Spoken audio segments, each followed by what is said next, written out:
Hi, my name is Andrew Masters and I'm an analyst at FIBO Group. In this video, we'll continue to talk about the fundamental analysis. The complexity of the fundamental analysis is its central failure. It's very difficult to trace and to take into account all the factors that have an impact on the currency rate. Many traders refuse the trade when important news comes out, as the price may behave illogically.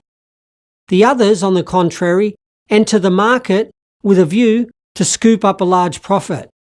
Regardless of what strategy you choose, for yourself, it's important to know the release of what indicators has a great impact on the market.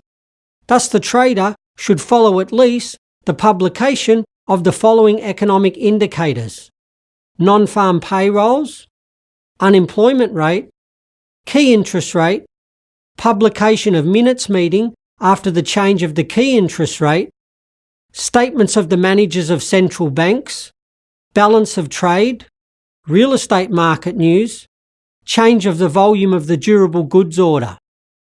You can find all of this news in any economic calendar. If you're a beginner, you can use filters that are practically available in each economic calendar. For example, filter the news according to the importance as well as the country, which is also very convenient. In the next video, we'll talk about capital management as the essential component of Forex trading.